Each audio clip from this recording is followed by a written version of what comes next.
Hey guys, Jason here, Samco Workshop. We're out here hunting, and like I said, this is what I live in. 300 miles a week, everything like this. Truck is always covered in mud, wrecked. It's just what it is.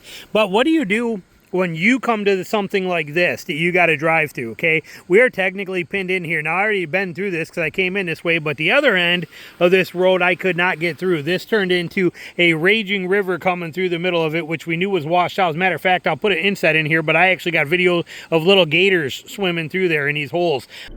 We got baby alligators right here in my truck.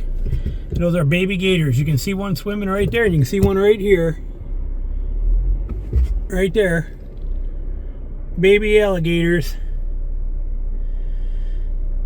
I'm kind of thinking this road is going to not be very passable with that high water we're seeing down over there, but that is baby gators. There's two of them. Means there's a big one probably around in here somewhere.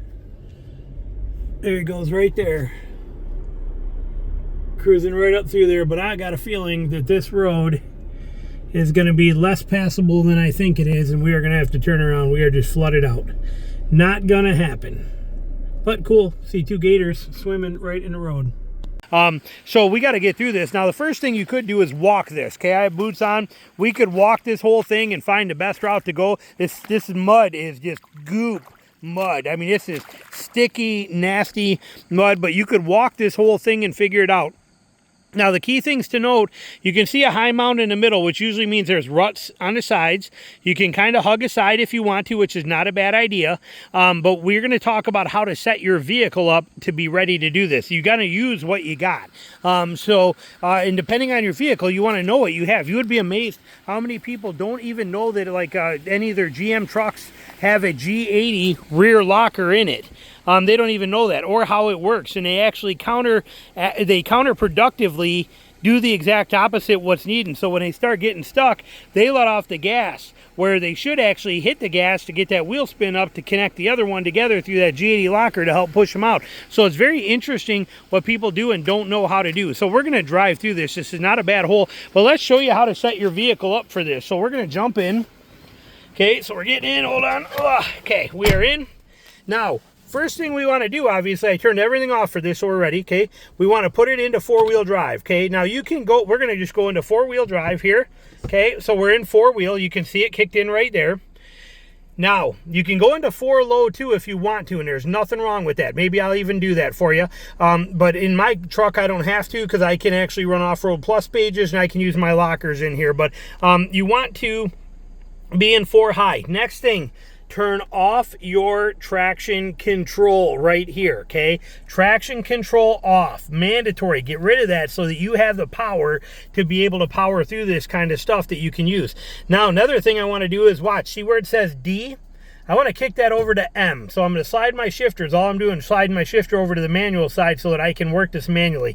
That way I can control the power, and I have the torque, and if I need it, I can run this thing hard and even bounce it off the rev limiter and run, and get it through this if I need to. So it gives me that control by having it manual, and I can control the shift points like this just manually. I can run through the shifter on there. So it gives me that control. Next thing you want to do here, now in my truck, I can use my lockers. I can use a rear locker, like that. Boom. Notice how fast that is, Toyota? Bam, we're in like that. Or I can turn that locker off, and I can run both my lockers in four high. Watch it. Boom, right there. Look at that. Boom, front and rear locker. What the heck? Hang on. Of course, it's going to make me look like an idiot. There we go. Front and rear lockers engaged. So we can do that. We can also put it into four low. Now, four low in four low, which is fine. There's nothing wrong with that. If you want to, we will. But you can also, like I said, lock your stuff up. We're going to hit both lockers. Okay, we have them, so we're going to use them. The purpose of all of this is to not get stuck. Too many people are like, well, I'll turn them on if I need them. The purpose is to turn them on so that you don't need them and you're ready to roll. So we are fully locked up for this. We're using everything that we have in this truck. No crawl control, no MTS, none of that kind of stuff interests me, but we have the truck set up. We are in four low. We have our lockers engaged. We are going into drive. We're going to put it in manual mode so we can shift if we want to. It's even going to start us in M2, but I usually use manual mode in 4 high. 4 low, we don't need it, okay? And then we're going to take our time, and we are going to cruise through this and let the vehicle handle it. And we're going to pick our line. We're going to kind of go to the left side first and then stick over there, because the high side is, or that seems to be the better side. So let's roll it through.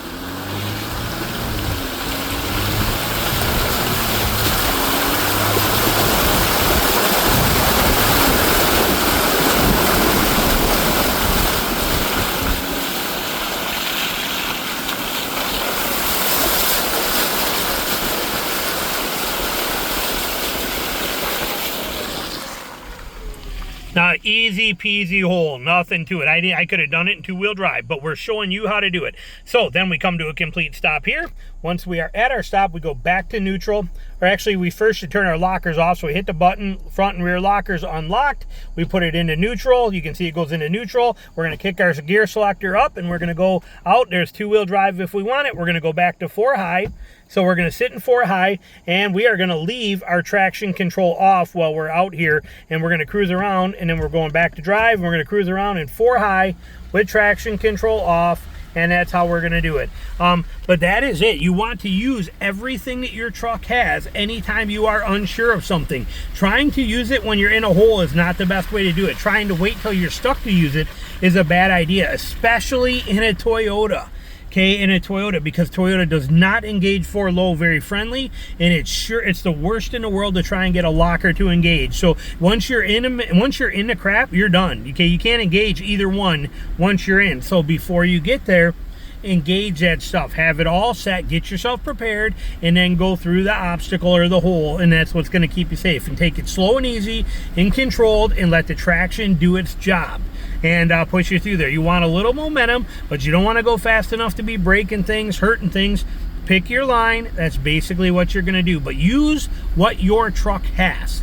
Okay, and know the limitations of your truck. Like I said, we turned around at the other end. I'll put that little clip in here for you, but we turned around because the other end, there's no way. With the way that water was flowing through there, there's no way that's going to be completely washed out 3-4 feet deep. It's just not worth even trying with it being that flooded out and that river coming through there. So drive, you can see we're in 4-wheel drive right there. I have traction control off, so I got control, but I am also, watch where it says D, I'm going to put it into manual mode so I can control the shift points myself on there. And I am going to engage my rear locker, which we are seeing right there. I don't think I'm going to need the front one, but we want a little bit of control here for this, because this is some of the stuff can get pretty hairy here.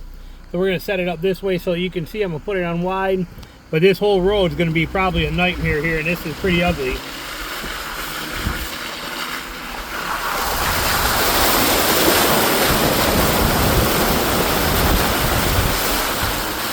And then when we go up more,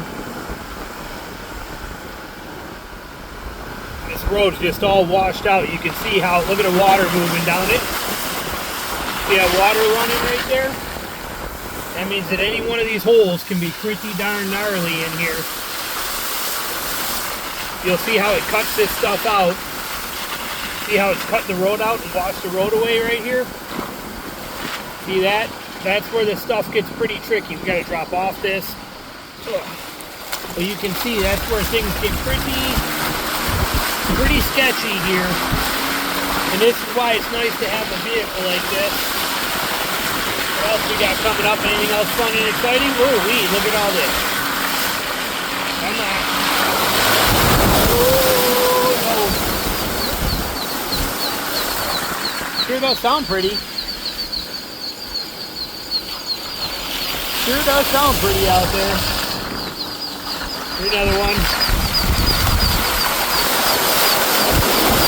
Cool. And looks like even more up there too. We're out here looking for hogs is what we're trying to do, find a place, but we got some pretty good rain coming in the last couple days. And but I'm still in M1. You can see here I'm still in manual mode so that I can control every aspect of my shift points, and if I need to shift, I can shift myself, but I can also give it some beans if I need to. If one of these holes like this gets pretty gnarly like these, they start getting pretty nasty. Let me grab this better. There we go.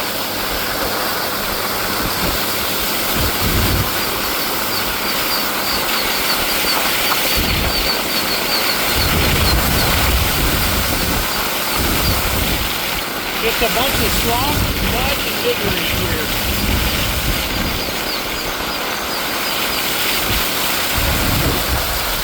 And then you run into stuff like this. I don't know what we got to expect here, but that looks like it goes for a long way. We're gonna just run it.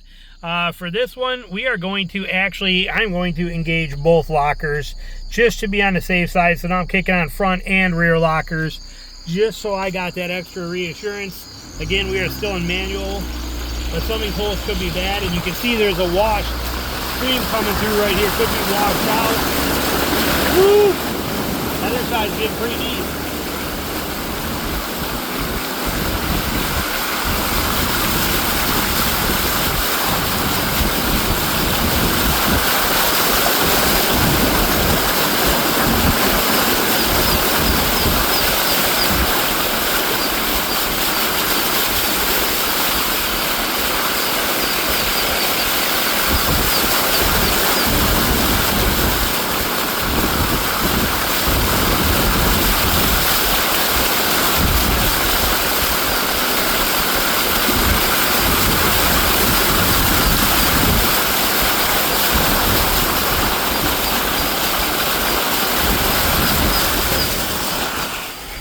Well, that was nowhere near as bad as I thought it was going to be. That was very tolerable. I'm very happy it was very tolerable. We are going to kick out the lockers. Knowing what you're doing is the key to it. Hope you enjoyed the video. Thanks for watching.